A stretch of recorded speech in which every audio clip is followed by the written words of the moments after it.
आज marriage anniversary के दिन कुछ ऐसा लग रहा है कि बहुत कुछ शेयर किया जाए, बहुत कुछ बातें की जाएं। 42 साल हो गए, 42 ईयर्स, और ये वक्त कम नहीं होता। और अक्सर लोगों को लगता है कि इतने साल के बाद, इतने साल ज़िंदगी के सफ़र इकट्ठे बिताने के बाद बतौर पति पत्नी बहुत चीज़ें सॉर्टेड होंगी, बहुत चीज़ें ठीक होंगी। सही है, बिल्कुल ठीक है, बहुत अच्छी हैं। लेकिन ये 42 साल का सफ़र सिर्फ इतना कहना चाहते हैं कि ऐसा नहीं है कि all these days have been just roses of beds of roses. ऐसा नहीं था, संघर्ष हुआ, बहुत चीज़ें हुई। क्यों, आपको क्या? हाँ बिल्कुल, इसमें एक साथ तो रहता नहीं है।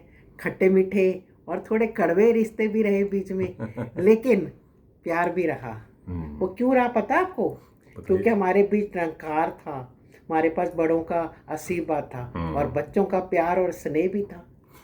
और सबसे बड़ी बात यह है कि जब रिश्ता निभाना होता है तो इसके अंदर 2-3 बातें हैं। पहली बात यह है कि ईगो नहीं होनी चाहिए। अगर ईगो आ गई तो रिश्ता कितना ही अच्छे से अच्छा क्यों ना हो, वो कहीं ना कहीं जा कर के दम तोड़ देता है। ईगो नहीं होनी चाहिए। और दूसरी चीज़, जब ईगो नहीं होगी तो इंसान को ये कहने में शर्म नहीं आएगी, संकोच नहीं होगा, आई एम सॉरी। तो ये 2-3 नुक्ते ऐसे हैं जो ऐसे ज़िंदगी के हिस्से अगर बन जाएं तो रिश्ते भले ही आपस में स्वभाव मिलते हैं या नहीं मिलते हैं, लेकिन बहुत अच्छे निभते हैं। पर विवेक जी, मुझे तो ऐसा लगता है जी। कि ये चीज़ें तब प्रभाव करती हैं, हमें तंग करती हैं जब हम आपस में एक दूसरे को समय नहीं देते।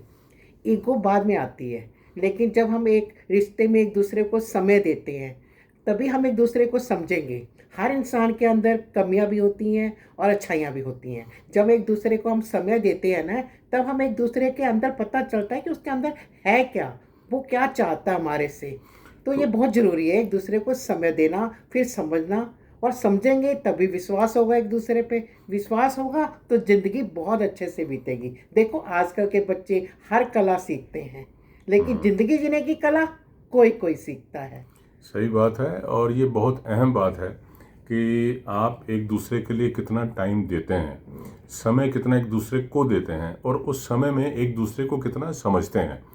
क्योंकि ये कभी कभी एक किसी ने कहावत कही थी कि रिश्तों में कहीं बहुत खटास थी, बहुत अच्छे थे दोनों अपनी अपनी जगह पे, लेकिन रिश्तों में खटास थी, वो जो सामंजस्य था वो बन नहीं पा रहा था।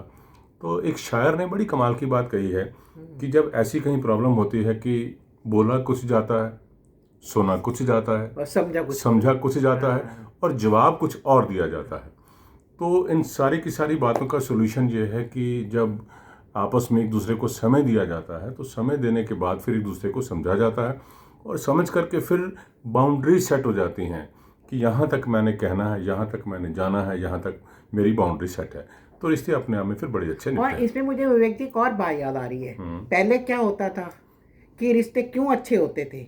क्योंकि एक दूसरे के पास टीवी नहीं होता था, इंटरनेट नहीं होता था, ये वाईफाई नहीं होता था। अब सबसे बड़ी बात है, ये एआई आ गया। ये भी बात है। ये तो सबसे बड़ा बेकार का हो गया। अच्छी बात है, अच्छी बात है, पता करो उससे, लेकिन रिश्ते वो थोड़ी ना बताएगा कैसे निभाने डिपेंड हैं। तो नहीं करना चाहिए उस पे ना। तो इसमें क्या है, पहले क्या होता था, पूरा परिवार बैठता था, आपस में बातें करता था। तो बस यही है, आपस में समय दो एक दूसरे को। हाँ, बीच में कई बार समय रुक जाता है, बात रुक जाती है, वो बात को वहीं रोक के जब समय मिले उसको फिर बात को अपना क्लियर कर लो। और एक और बात जो बड़ी पते की है, समय देने का अर्थ ये है कि जब एक दूसरे से हम बात करते हैं, कम्युनिकेट करते हैं, तो कम्युनिकेशन बड़ी ज़रूरी है। कभी कभी हिचक हो जाती है, ऐसे लगता है कि मुझे, जैसे मान लीजिए लगता हो इन्हें क्यों नहीं पता लग रहा, ये क्यों फील नहीं कर रही, इन्हें लगता होगा कि मैं क्यों नहीं फील कर रहा, मैं क्यों नहीं इस बात को अपने आप अंदाज़ा क्यों नहीं लगा लेता।